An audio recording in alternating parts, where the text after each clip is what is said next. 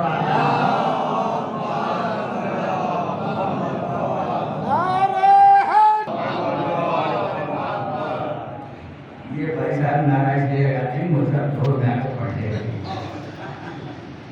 ایک سلوات پڑھ لیجیے محمد.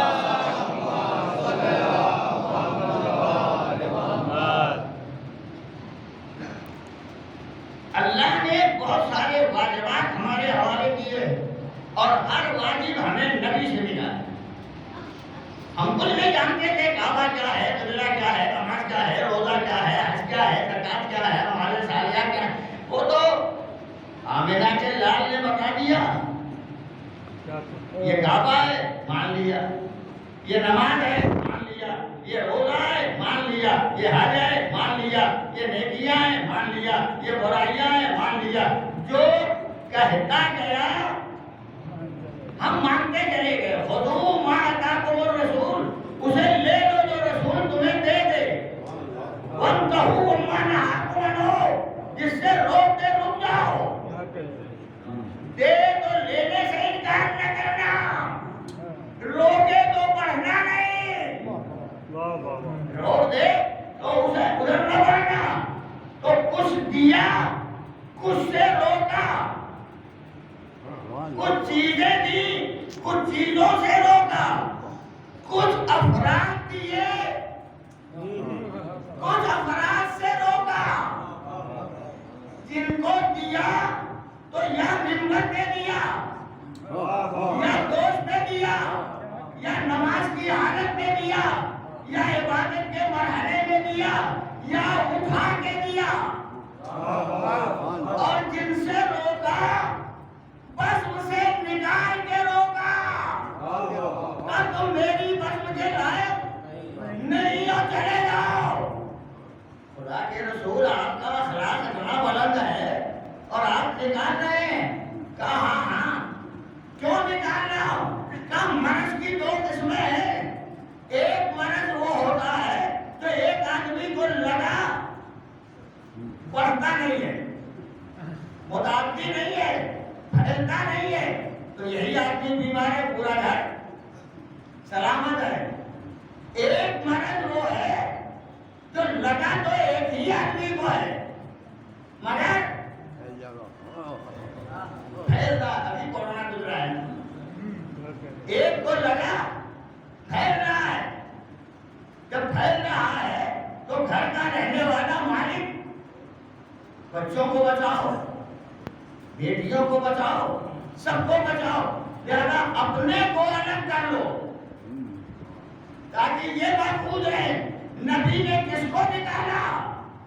جانتا تھا نبی یہ مرض پھیلنے والا ہے, پھیلنے والا مرض دور کر دیا جاتا ہے. نبی نے دور کر کے بتایا کبھی قریب نہ جانا, یہ پرانا کورونا ہے.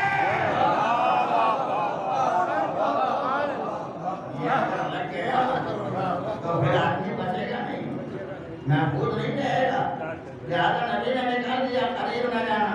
اور جو چلے گئے وہ بیمار ہو گئے, جو قریب پہنچ گئے وہ مریض ہو گئے. اچھا ایک بات اور کہوں,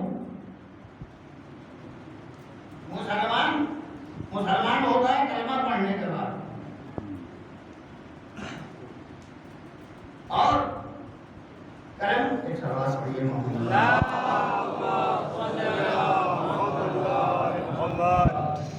کلمہ پڑھنے والوں میں بھی کلمہ گویوں کی حالت دو ہوتی ہے. جیسے جسم موٹا ہے, جسم موٹا ہے مگر بلغمی ہے. بلغم نے موٹاپا پھیلایا ہے. اور دوسرا جسم ہوتا ہے کثرتی, یہ موٹاپا نہیں پھیلاتا, اگر طاقتور رکھتا ہے